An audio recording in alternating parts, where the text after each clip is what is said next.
jualan tomat. Yang beli Abdul Somad. Kalau mau hidup selamat, jawab salam dengan semangat. Assalamualaikum warahmatullahi wabarakatuh.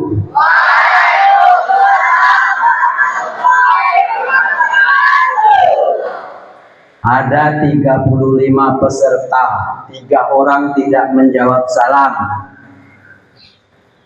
Assalamualaikum warahmatullahi wabarakatuh.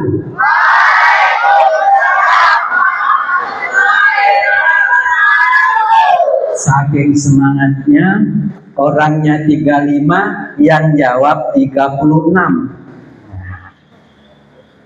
Berarti semangat. Maka doanya tadi mudah-mudahan hidupnya selamat. Amin. Allahumma amin. Bismillahirrahmanirrahim. Alhamdulillahirabbil alamin. Wa bihi nasta'inu ala umurid dunya waddin. Allahumma sholli wa sallim wa barik ala Muhammadin wa ala alihi wa sahbihi rasulillahi ajma'in. Amma ba'du, wa ya rabbi ishrah li sadri wa yassir li amri wahlul 'uqdatam min lisani yafqahu qawli. Anak-anakku, para pemuda, remaja, para pejuang Islam, peserta mabit yang luar biasa. Sabit bukan sembarang sabit. Ini sabit dari Kota Medan. Ini mabit bukan sembarang mabit. Mabit untuk para pejuang. Takbir. Tadi ada yang ingat ya? Tema mabit kita apa? Nah, nanti yang ingat dapat hadiah ya. Panitia, mana panitia? Waktu pembukaan tadi disebutkan oleh Ustadz Karim. Mana Ustadz Karim? Ada tema mabit kita. Ada yang ingat? Siapa namanya? Ahmad Al Fariza. Silakan. Membina remaja yang dirindukan surga. Masya Allah, luar biasa. Catat, Ahmad Faris nanti dapat hadiah. Ya Ustadz Karim ya. Catat nih panitianya. Membina remaja yang dirindukan surga. Pernah dirindukan seseorang? Siapa yang merindukannya? Ibu. Siapa lagi? Bapak. Siapa lagi? Nenek, kakak, adik. Betul nggak? Pacar. Ada yang pacaran? Ada nggak? Nggak ada. Alhamdulillah. Kalau masih ada yang pacaran, pulang dari mabit, letakkan di kotak sampah. Siap? Siap nggak? Ada yang berat kayaknya. Ya, mudah-mudahan nanti kita bisa melupakannya. Boleh merindukan seseorang tidak? Boleh. Bahkan bisa wajib. Orang tua kita, kalau kita seharian nggak pulang atau seminggu, rindu nggak? Manalah si Haris, manalah si Ahmad, kok nggak pulang-pulang? Emak sudah rindu. Begitulah perasaan seseorang yang merindukan. Nah, ini dirindukan surga. Ya enggak tadi? Temanya pemuda yang dirindukan surga. Dalam sebuah hadisnya Rasulullah menyampaikan, al-jannatu mustaqotun ila arba'ina farid. Surga rindu dengan 4 golongan. Ada 4 golongan yang dirindukan surga. Siapa yang pertama? Talil Quran. Siapa? Talil Quran. Apa itu? Yang gemar, yang rajin, yang pinter, yang semangat baca Quran. Ada yang belum bisa baca Quran? Tidak ada. Jadi kalau mau yang dirindukan surga, pertama syaratnya gemar membaca Quran. Jangan bosen. Ini Ustadz dengar tadi ada yang dari rumah tahfiz, ya nggak? Coba tunjuk jari. Mana yang dari rumah tahfiz? 1, 2, 3, 4, 5, 6, 7, 8, 9, 10, 11, 12. Ya, ini luar biasa. Ini salah satu nanti surga nyari-nyari. Mana dulu yang suka setiap hari menghafal, membaca Quran? Bukan saja yang dari rumah tahfiz, tapi yang di rumahnya bukan hanya main HP, tapi HP-nya dibuka, dia baca Quran.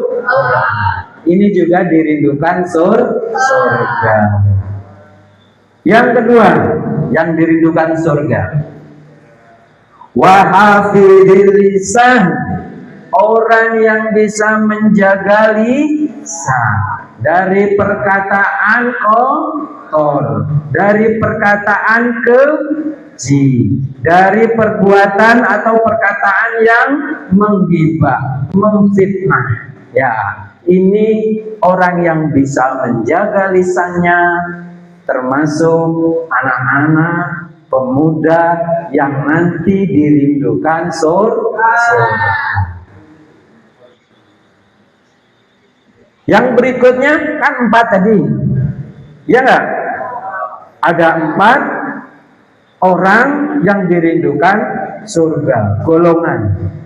Wa mut'imil ji'an, orang yang gemar memberi makan tetangganya, saudaranya. Ananda punya makanan, temennya nggak punya, bagi walaupun sepotong roti. Jangan biarkan saudara sebelah kita menelan air liur. Nengok kita makan roti. Bagi, ya, artinya gemar berbagi, dermawan. Nah, ini 4 ini nanti harus selesai mabit, selesai acara kita malam ini sampai besok. 4 ini ada pada diri Ananda semua. Satu lagi apa? Wasoimin fi sahri Ramadan. Nah, orang yang berpuasa di bulan Ramadan. Nanti tiba gilirannya bulan Ramadan. Berpuasa semuanya.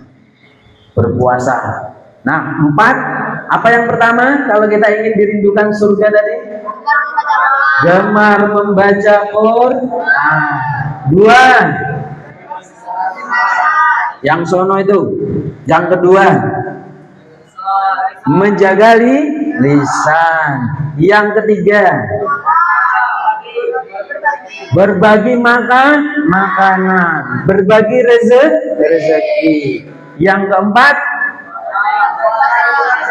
berpuasa di bulan Ramadan. Nanti jangan ketemu anak-anak yang ketemu mabit ini, pas ketemu ada yang di pinggir jalan gak berpuasa waktu Ramadan.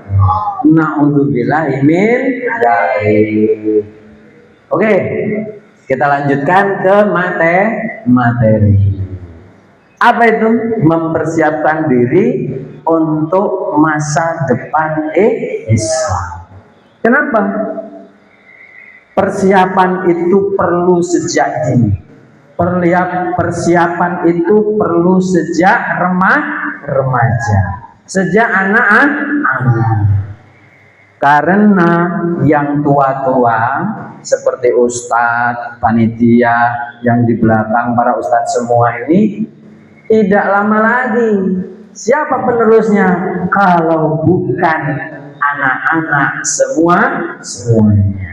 Yang menggantikan itu Pak Imam, yang menggantikan Pak Khotib, yang menggantikan penceramah, yang mengisi materi. Nanti antum semua. Oleh sebab itu perlu disiapkan sejak dini. Ya, next step. Nah ini next terus semuanya dulu. Ya, langsung aja. Ini Ustadz kasih gambaran. Ini pemuda yang di sana, bukan di sini. Ya. Kalau orang Jawa, ini pemuda yang teng Amriko, boten teng mriki. Nah, gitu. Di Amerika, bukan di mriki. Nah, gitu ya. Yang di sini nggak ada, cuma perlu tahu. Nah ini tren sekarang. Tadi sore sudah disampaikan itu oleh Al Ustadz Syekh Triwidyono Abu Ilham. Sudah kan diberikan gambaran bagaimana kondisi remaja yang di Amerika, bukan di Meriki. Yang pertama, ini ada yang belum sekolah. Sudah sekolah semua ya? Ada yang SMA? Mana yang SMA? Ya, luar biasa. Ada 1, 2, 3, 4, 5, 6, 7, 8, 9, 10, 11. SMA, SMK, MA. Ada yang SMP? Banyak. Ada yang SD? Berarti semuanya sekolah. Berarti semuanya pernah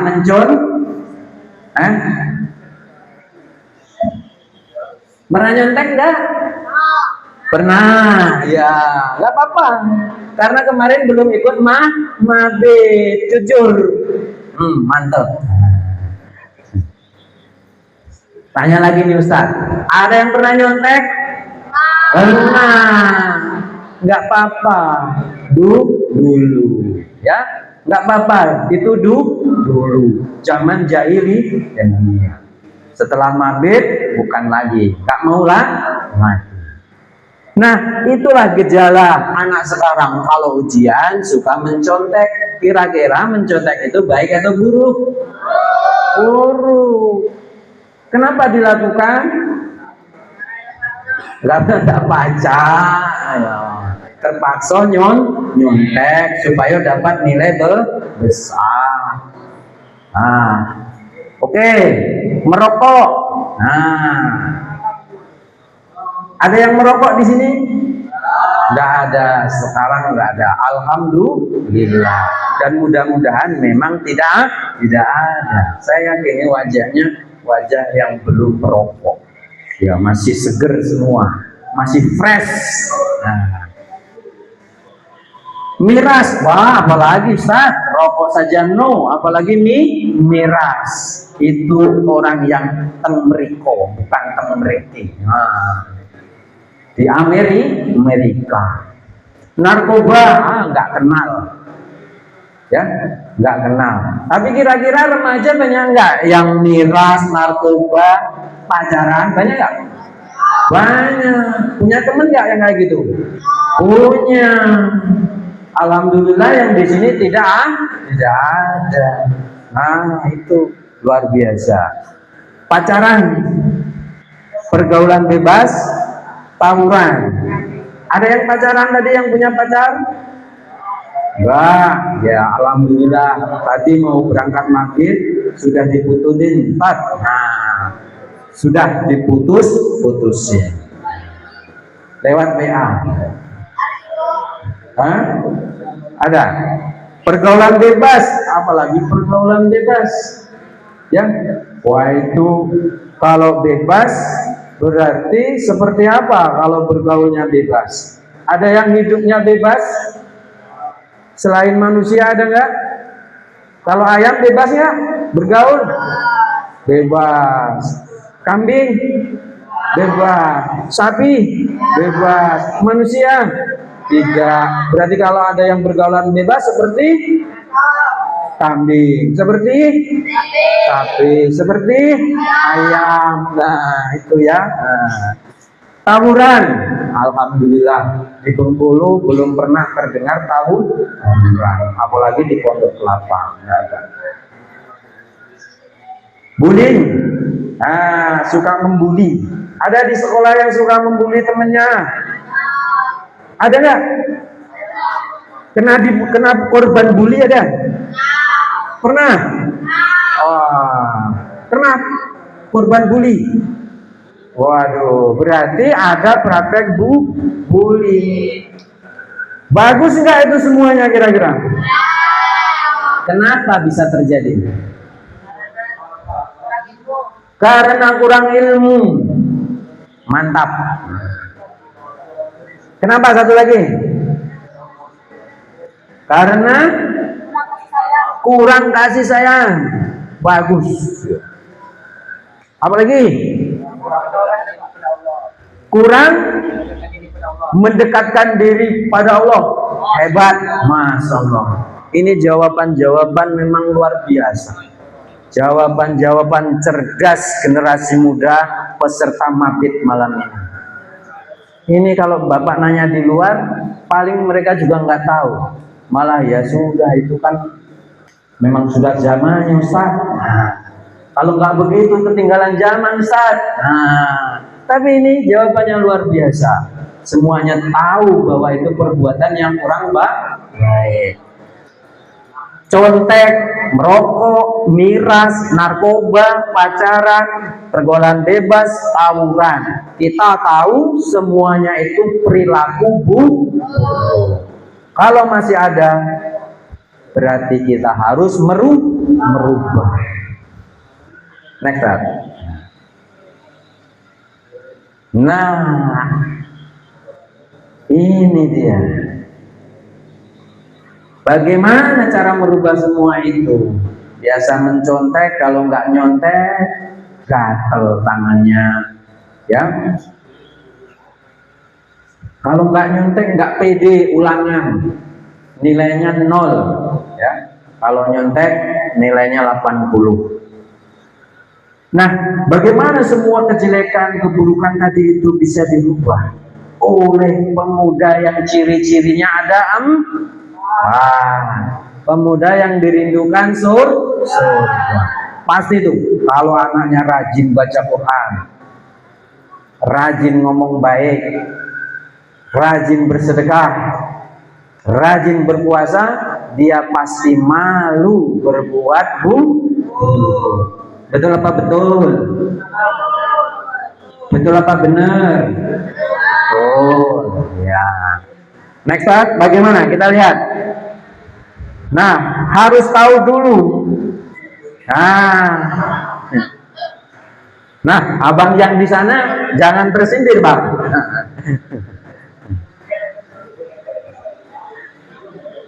Ini kondisi, ya. Tahu kondisi yang pertama, badannya gede apa gendut? Ya, gendut dan gede.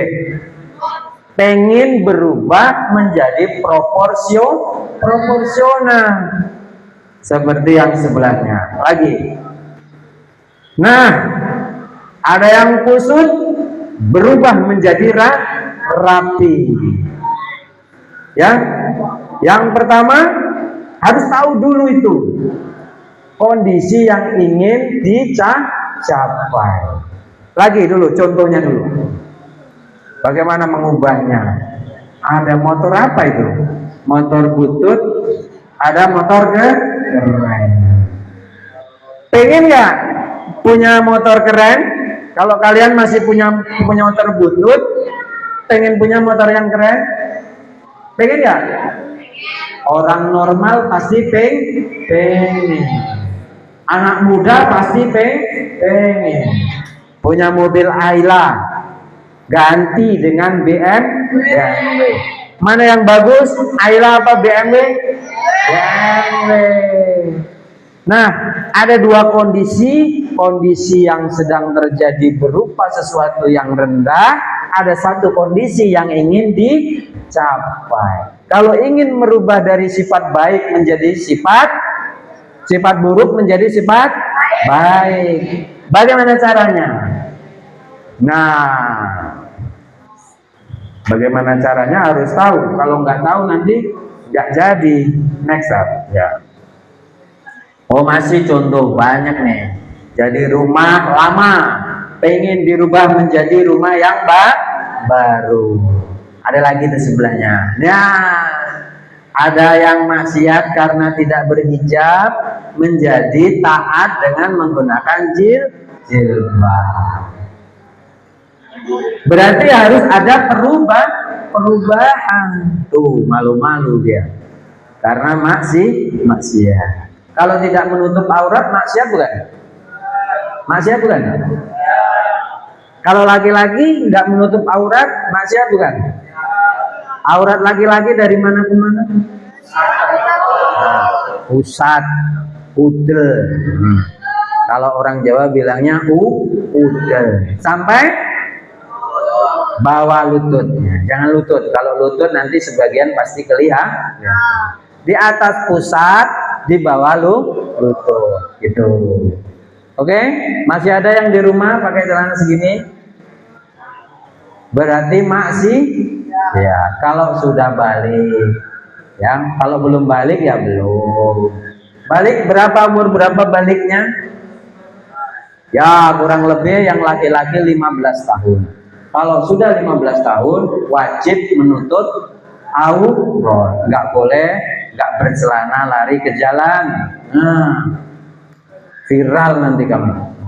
Tak pakai celana lari ke jalan nyebrang. Nah. Viral. Alumni peserta mabit Pondok Kelapa terjaring razia tidak menutup aurat. Masuk masuk medsos. Tapi itu tidak, ya. Jangan sampai. Nah, apa rumusnya kalau ingin berubah tadi? Pertama harus tahu apa yang sedang terjadi itu kondisinya adalah buruk. Setelah itu, setelah kondisi itu tahu bahwa itu perbuatan tidak baik, maka harus tahu yang kita inginkan itu seperti apa. Harus tahu. Kalau nggak tahu, nggak akan bisa berubah. Ya, harus tahu kondisi yang diinginkan dan tahu caranya. Oke, semuanya punya HP? Punya nggak? Ada yang rusak HP-nya? Ada. HP-nya kira-kira yang dipunya itu sudah bagus atau belum? Belum. Pengen ganti yang bagus? Pengen. Ya. Tahu HP yang bagus seperti apa? Mereknya apa? Kualitasnya seperti apa? Tahu ya? Tahu. Caranya tahu nggak caranya? Cara menggantinya? Tahu gimana? Belanja, mencari uang, terus menabung, terus kalau sudah cukup beli ke toko baru. Itu tahu caranya, bisa mengganti HP. Kalau nggak tahu caranya, HP-nya rusak. Nggak tahu pengen HP yang bagus. HP yang bagus apa ya? Ya dia tidak akan punya HP yang bagus karena dia tidak tahu HP yang bagus. Pengen ganti mobil, nggak tahu mobil yang bagus. Pasti dia tidak akan mengganti mobilnya karena tidak tahu. Sudah tahu baru kemudian cari caranya untuk memiliki sesuatu yang bagus. Nah, lantas bagaimana mengubahnya dari kondisi tadi yang suka mencontek, merokok, miras, narkoba, pacaran, pergaulan bebas, tawuran, bullying. Nah, dirubah menjadi pemuda yang dirindukan surga. Ini pemuda yang dibenci surga menjadi pemuda yang dirindukan surga. Prestasi, menjadi rajin sholat, akhlakul karimah,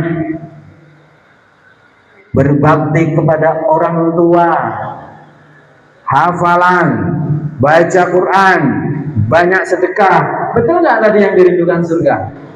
Betul. Dakwah. Bagaimana kita mengubah kebiasaan jelek ini menjadi para pemuda yang dirindukan surga? Bisa nggak? Ada misalnya anak yang kalau dipanggil orang tuanya, siapa namanya? Yoga. Nah, gak, maknya manggil, gak, belum juga dijawab. Saya tidak dengar karena lagi asik main HP. Contoh, tapi tidak sebenarnya, ya kan? Nah, supaya lemah ngejeknya. Kalau nyebut nama orang di sana, orangnya tidak tahu. Yoga, nanti kok kali. Apa mak? Tolong belikan dikit cabai mak nih habis nama sak cabainya. Wah kelak lama, mak ganggu baik kesenangan juga nih mak. Kira-kira pantas tak seorang anak mengucapkan seperti itu? Malah barang siapa yang kalau dipanggil orang tuanya, berbicara kepada ibu bapaknya, ngomong saja itu sudah dosa besar. Apalagi berani membantah. Tapi kalau kawannya yang manggil, Yoga, lah kita jalan. Woi ayo. Nah, tidak nunggu lama langsung dijawab. Berarti lebih cinta kepada temannya daripada cinta kepada orang tua. Padahal kalau kita bayangkan, perhatikan, ini penting supaya anak-anak jangan sampai membantah kepada orang tua. Kita ada itu dari siapa? Kalau nggak ada orang tua kita, kira-kira kita ini ada nggak yang wajahnya ganteng seperti Mas Yoga, ya, yang badannya kekar, tinggi, gagah, yang kalau orang lihatnya, wah ini anaknya sopo, gantengnya koyong ini. Nah, itu kalau nggak ada ibu bapak, kira-kira ada nggak kita? Nggak ada. Ya, dulu masih kecil, kamu digendong ibu, ya, digendong bapak, kamu ngompol itu, basah semua baju ibunya, ya nggak? Pernah tahu nggak? Ibunya pernah marah nggak kalau diompolin? Woi Yoga, kamu ini kecil-kecil apa cak ngompol? Nggak ada. Orang tuanya itu dengan kasih sayang. Aduh, ngompol Yoga. Nggak pernah marah, nggak pernah sedih, nggak pernah mengeluh. Sekalipun basah dengan pipis kita itu, orang tua tetap melayani kita dengan baik. Nah, sudah besar, sudah ganteng, sudah gagah, sudah pinter, kira-kira layak tidak kalau orang tuanya menyuruh kita tidak mau? Disuruh yang baik kita menolak karena asik bermain. Layak tidak? Tidak. Inilah pemuda yang dirindukan surga. Taat dengan mama, dengan bapak salah satu. Baik, next. Bagaimana? Ya. Apakah dengan mengubah wajahnya yang dari tidak glowing menjadi glowing? Nah, yang dari kulit kuning langsat menjadi sawo mateng, atau menjadi sawo yang lewat mateng, atau mengubah bentuk fisiknya dari hidung yang pesek ditambah dengan tanah liat menjadi panjang, atau dengan mengubah uang sakunya Tadinya 10.000 per bulan, per hari, nah, menjadi 100.000 per hari. Kira-kira kamu menjadi baik gak? Nah, kamu ini bandel. Iya lama, uang sakunya juga 10.000. Kalau ditambah jadi 100.000, jadi baik gak kira-kira? Belum tentu. Mengubah motor, mobil, HP, jam tangan dan lain-lain bukan dioperasi, apa itu, plantasi otak hatinya, otaknya dioperasi, diplantasi, disambung-sambung, diganti, hatinya juga bukan juga dilahirkan kembali. Wah, kamu nih saking jengkelnya ibunya, tak kembalikan lagi ke perut ibu, tak lahirkan lagi. Jadi baik nggak kira-kira? Ya, belum tentu. Berarti mau tidak mau, suka tidak suka, harus ada yang diperbaiki. Inilah yang ada. Kemudian bagaimana caranya? Next,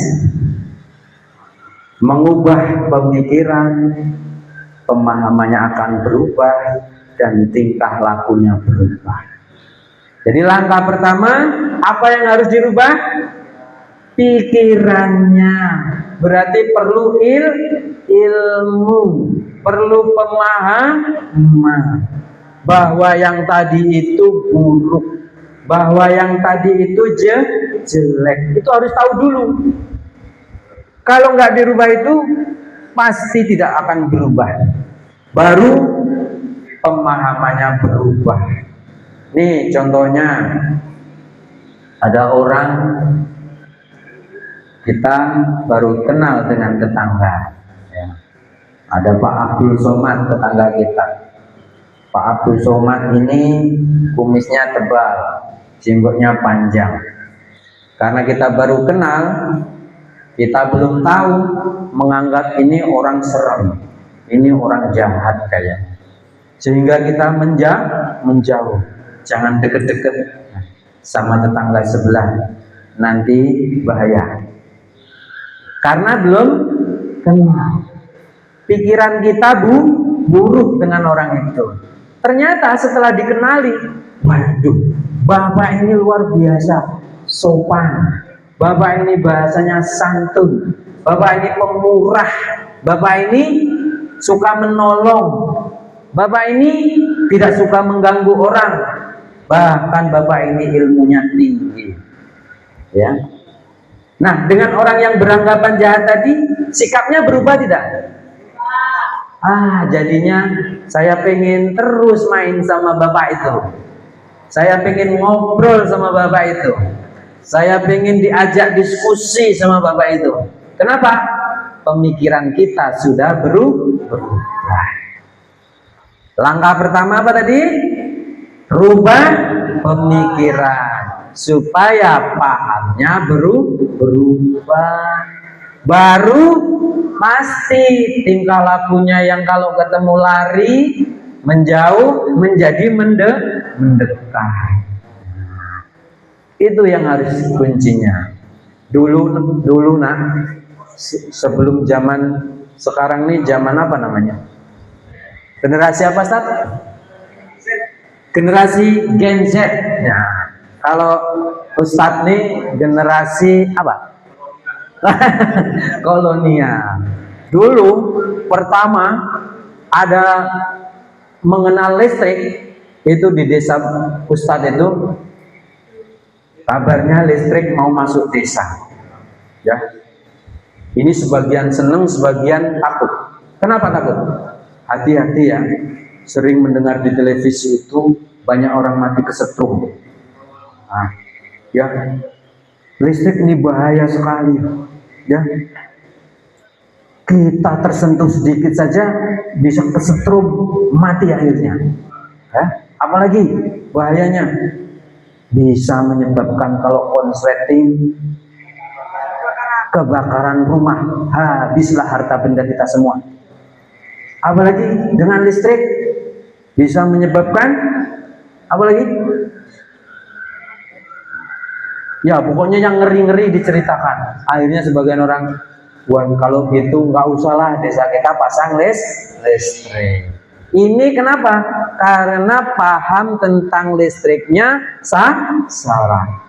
Lalu datang satu orang lagi bercerita, waduh, saya pernah hidup di negeri itu yang listriknya sudah banyak, enak. Kalau mau masak nasi tinggal ceklek. Kalau mau menghidupkan air tinggal ceklek. Kalau mau minum dingin tinggal buka kulkas.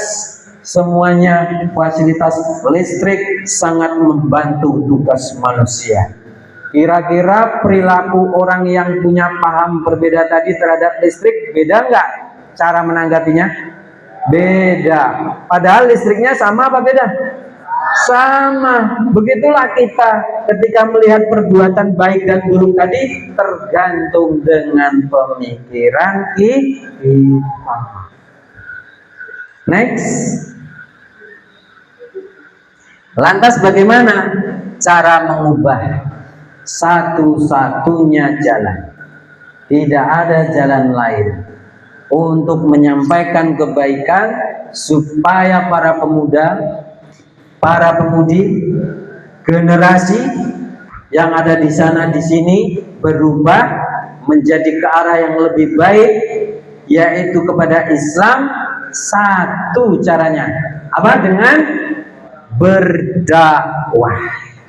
Dakwah tuh susah kan, nggak bisa mau tampil di mimbar, mau harus pintar ngomong, ya.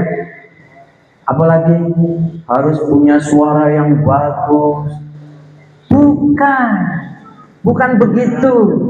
Dakwah itu siapapun, kapanpun, dimanapun, semuanya bisa berdakwah. Nah, Ustadz mau tanya, ini semuanya beragama Islam bukan? Bersyukur apa tidak dengan beragama Islam? Kira-kira kalau nggak ada dakwah bisa sampai ke tempat kita nggak Islam ini? Kalau tidak ada yang mendakwahkan, kita ini beragama Islam apa enggak kira-kira? Enggak sampai kepada kita.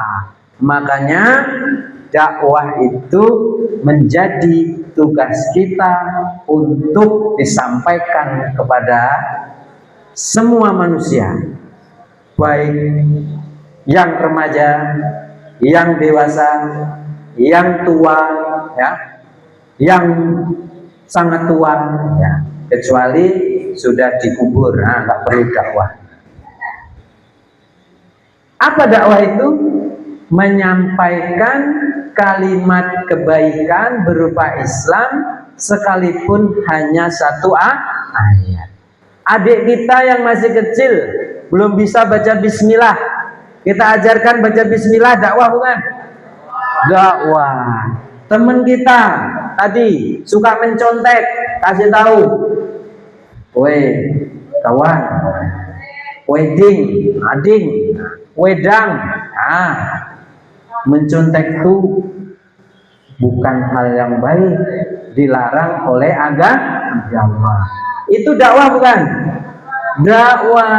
Ada temennya nggak sholat, diingatkan, woi bang, kita kan belum sholat, ya. Abang nemu tidak sholat tadi. Saya lihat dari pagi sampai sore, dado pergi sholat. Sholat itu kewajiban. Dakwah bukan? Dakwah. Ngajak temen mabit malam ini, dakwah bukan? Dakwah.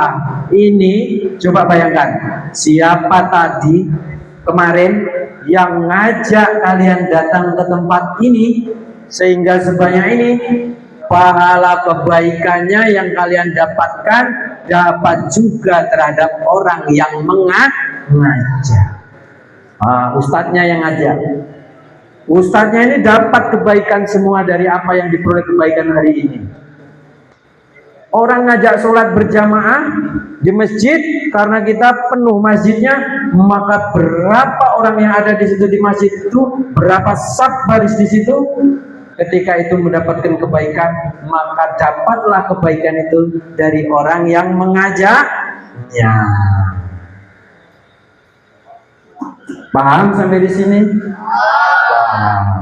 Salah satu-satunya cara mengubah pemikiran dengan ikut berdakwah. Dakwah sesuai dengan kemampuan, sesuai dengan yang kita bisa. Jangan memaksakan diri untuk sesuatu yang tidak bisa. Karena dakwah bisa dilakukan dengan berbagai macam cara. Nanti ada di situ. Lanjut, Ustaz. Kenapa kita perlu berdakwah? Karena kebaikan yang sempurna itu hanya ada di dalam Islam. Allah Subhanahu wa taala berfirman di dalam Quran surat An-Nahl. Ustaz pengen yang suaranya bagus baca. Tadi kan pemuda yang dirindukan surga. Apa yang pertama? Talil Quran. Siapa yang pengen? Nanti dicatat, nanti panitia catat namanya. Siapa namanya? Alfa. Rafa. Nah, Rafa. Antum kesini dibaca dari depan yang kuat biar temennya dengar. Ya. Nah, ta'awud dulu baca sama artinya. Yuk. Boleh duduk, boleh berdiri. Ya. A'udzubillahi minasyaitonirrajim. Bismillahirrahmanirrahim. Nazzalna 'alaikal kitaba tibyanan likulli syai'in.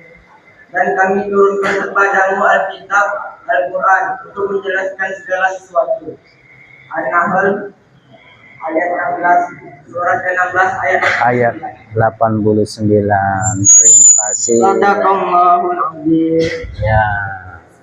Silakan kembali. Masya Allah. Ustadz Rafa. Nah, ya, Ustadz Rafa baru membacakan ayat Al-Qur'an. Merdu gak suaranya?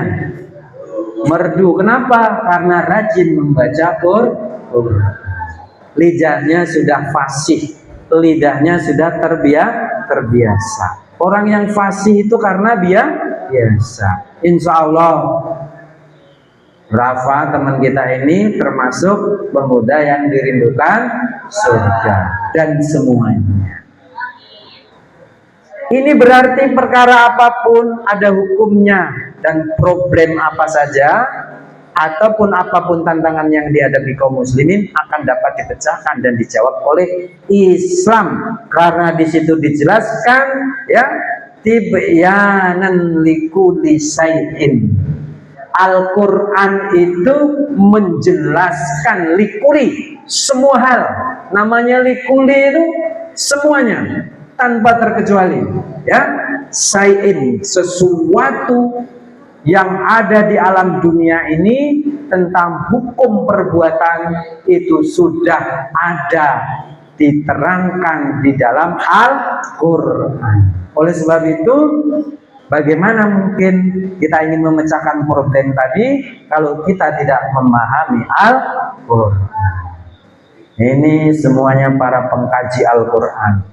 Makanya inilah ke depan para pemuda yang akan memikul tanggung jawab menyebarkan risalah Islam. Ada di pundak kalian semua. Next.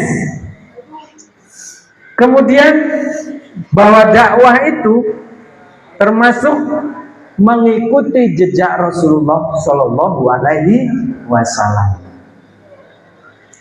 Qul hadhihi sabili ud'u ila Allahi ala basyiratin ana wa manit tabani.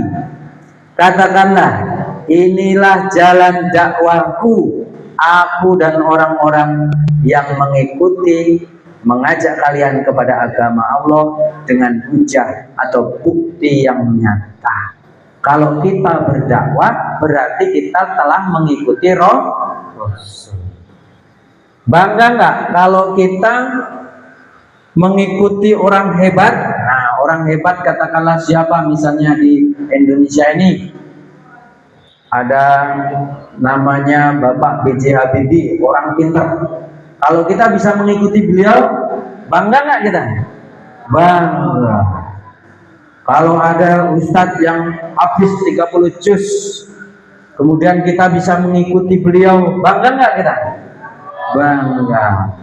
Habibie, para ustadz, para guru itu bukan nabi, kita saja bangga. Apalagi kalau kita mengikuti nabi, tentu harus bangga dan lebih bangga. Ayat ini menunjukkan bahwa jalan Rasulullah telah benar-benar tegas dan nyata. Masalahnya tinggal apakah kita hendak mengikuti jalan beliau atau tidak. Ini pilihan pada kita. Kalau kita mengikuti jalan Nabi, insya Allah bahwa kehidupan kita akan berubah kepada yang lebih baik. Cuma mau tidak? Mau tidak? Mau tidak? Kok separuh? Mau tidak? Mau. Alhamdulillah. Sampai jam berapa ya? Ya, masih lama. Nah, nanti kalau ada yang nanya boleh.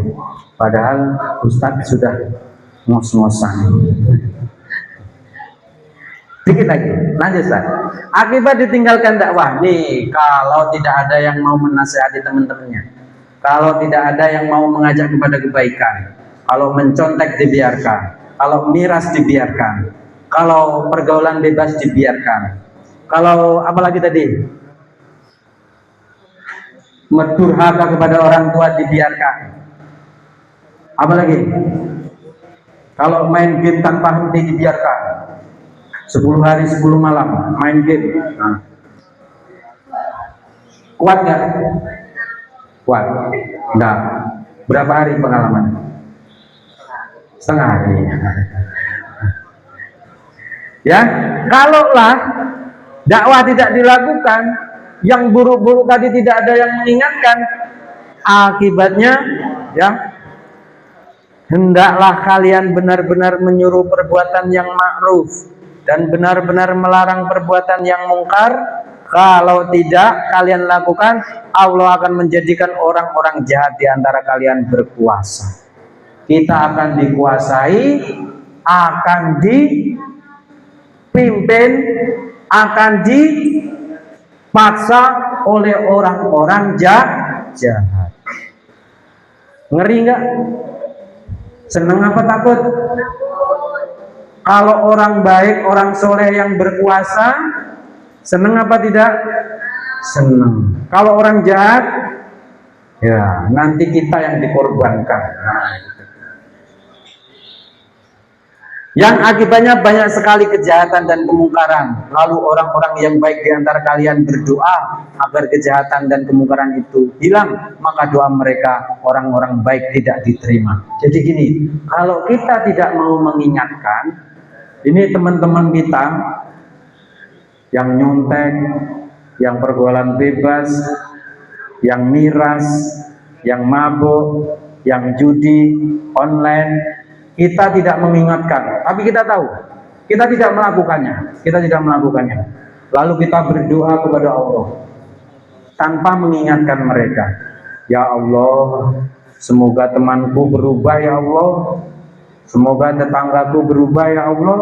Nah, Rasul sebutkan dalam hadis ini, maka doanya tidak diterima. Kenapa? Kita tidak mau melakukan amar ma'ruf nahi munkar, hanya diam saja alias meneng wae. Nah, nggak mau tahu. Nah, yang penting bukan saya. Nah, lalu doanya tidak diterima. Sayang kan? Kita banyak berdoa tapi tidak diterima. Next.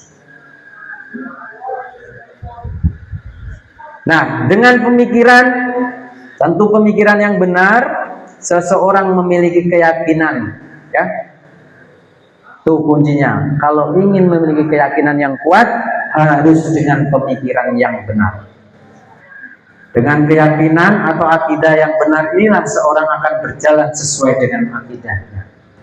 Kalau kita nggak yakin, ya, kalau kita tidak memiliki pemikiran yang kuat, pasti kita goyang, pasti kita ragu. Bener ndak ya? Bener ndak? Akhirnya tidak punya kepercayaan di diri.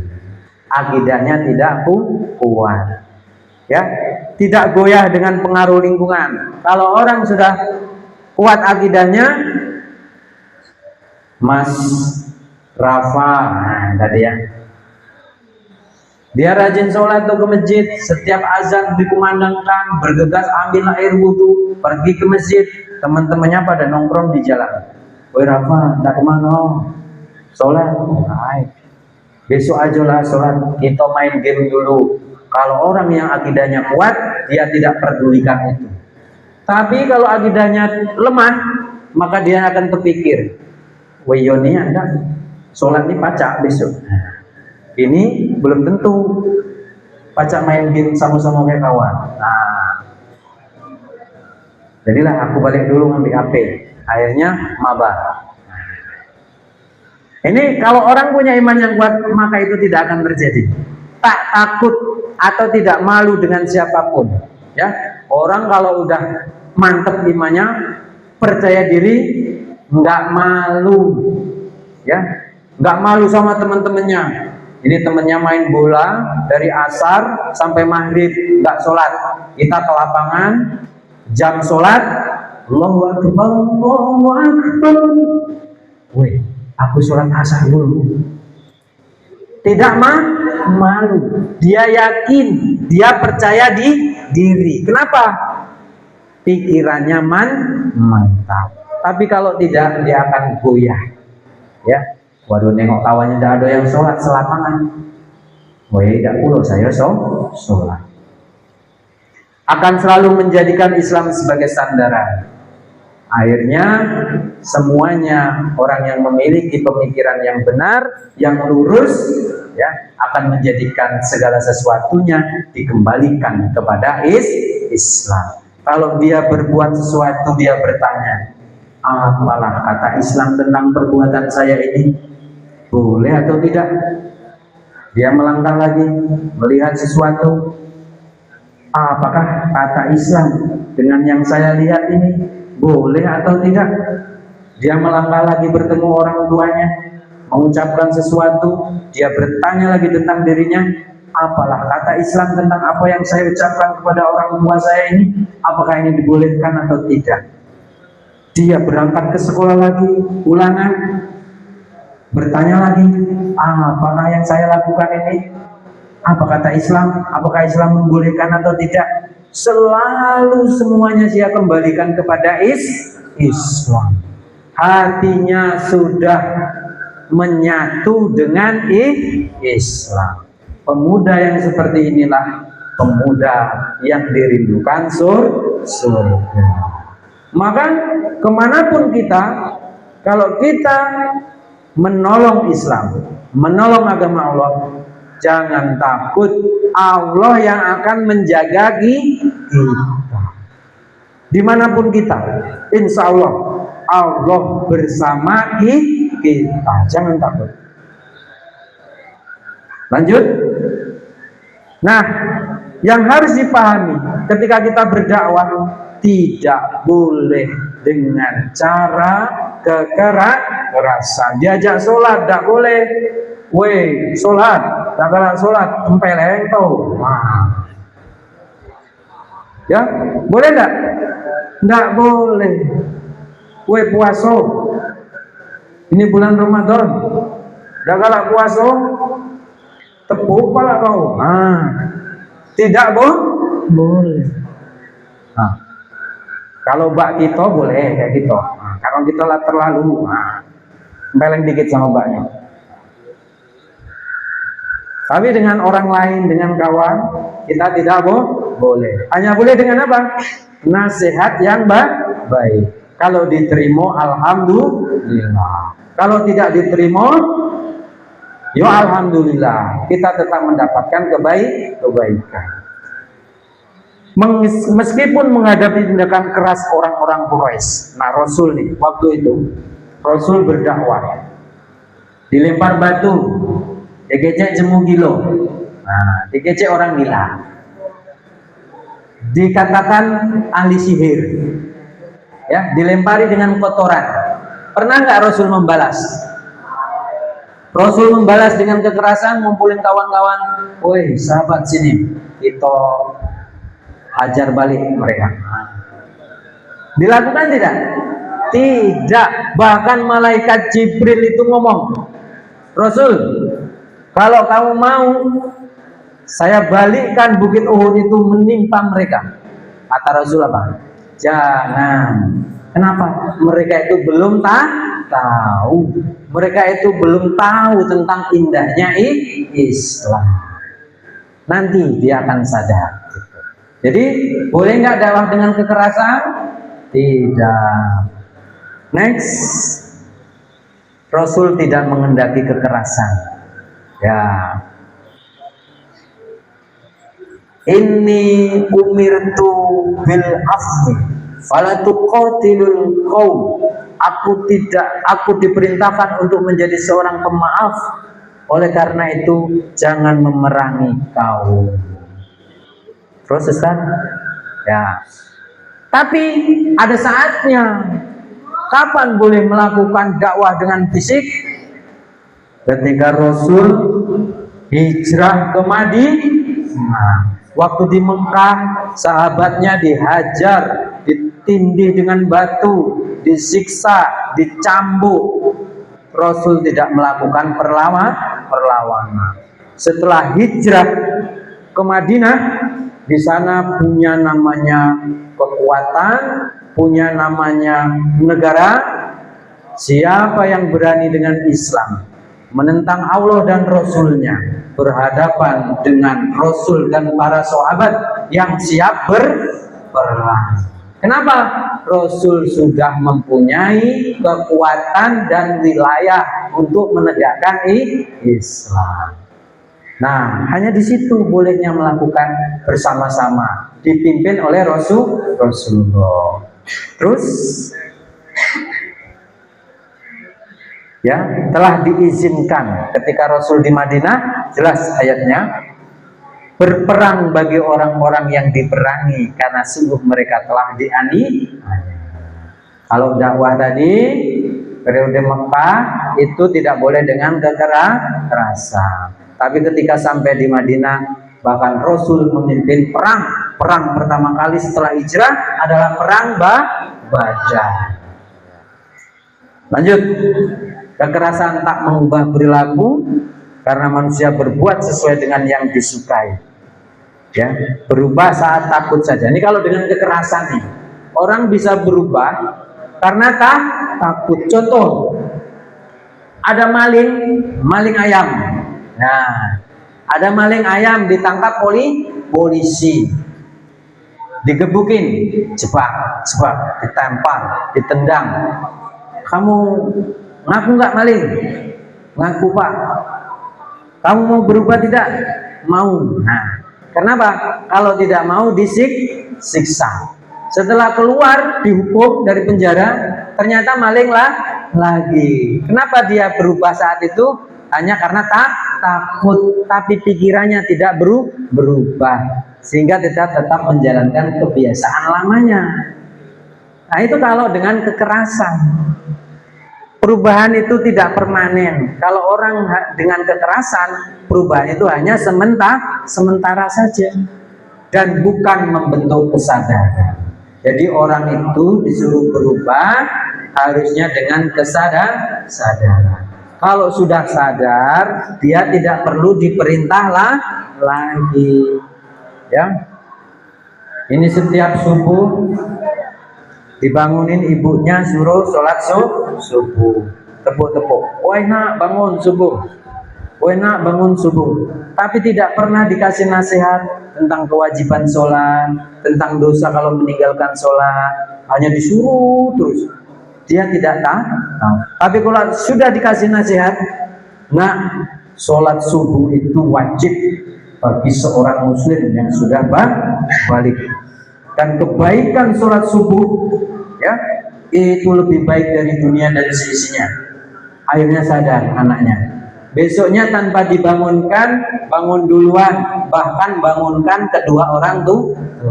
Mak, Pak, bangun, sudah waktu subuh, pergi ke masjid. Itu kalau dengan kesadaran.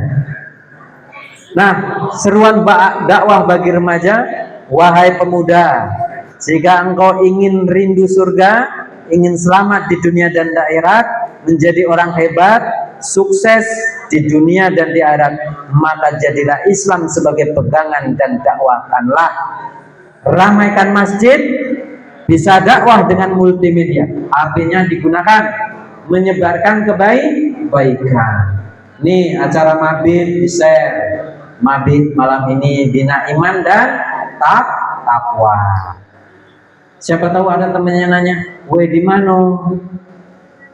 Besok aku ikut kalau ada acara lagi." Nah, bisa seperti itu. Digunakan kebaikan dan juga lisan-lisan di komunitas kita. Kita punya komunitas misalnya bersepeda, komunitas pemain futsal, komunitas apalagi panjat tebing, komunitas baca Quran. Sampaikan dengan teman-teman kita. Siap? Siap? Siap? Ya, insya Allah. Kenapa? Pahalanya melebihi 50 pahala sahabat. Nih, ada sebuah hadis yang menarik. Sungguhnya di belakang kalian nanti, maksudnya kita ini, setelah para sahabat itu, ada hari-hari di mana bersabar pada waktu tersebut seperti halnya memegang bara api. Ini saking beratnya ujian hidup, saking banyak masih maksiat. Orang yang beramal di waktu itu tersebut seperti mendapat pahala 50 orang yang beramal seperti amal kalian. Maksudnya kalau kita bisa berpegang teguh mengamalkan agama saat ini, pahalanya ibaratnya seperti pahala 50 sahabat zaman Rasulullah. Lalu sahabat bertanya, "Wahai Rasul, mendapatkan pahala 50 orang dari kami atau dari mereka?" Maksudnya sebanding dengan para sahabat apa sebanding dengan kita ini? Maka Rasul menjawab, pahala 50 orang dari kalian. Seperti kita satu orang ini, pahalanya sebanding dengan 50 orang sahabat. Sahabat itu luar biasa. Kita mendapatkan kebaikan 50 kali dari para sahabat itu. Ya. Siap untuk menjadi pemuda yang dirindukan surga? Siap. Harus apa yang pertama? Rajin baca Quran. Terus? Menjaga lisan. 3. Berbagi. 4.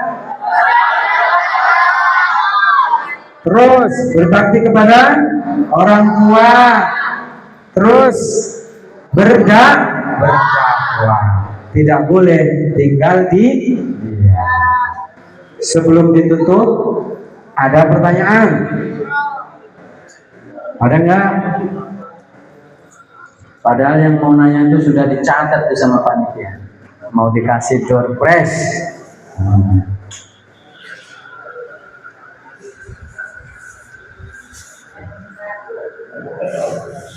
Ada?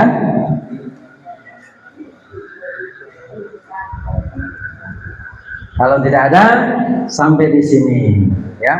Mohon maaf kalau ada kekurangannya, kalau ada kebaikan itu semata-mata dari Allah Subhanahu wa ta'ala. Kalau ada sumur di ladang, boleh kita menumpang mandi. Kalau ada umur yang panjang, kita pasti belum akan mati. Terima kasih. Assalamualaikum warahmatullahi wabarakatuh.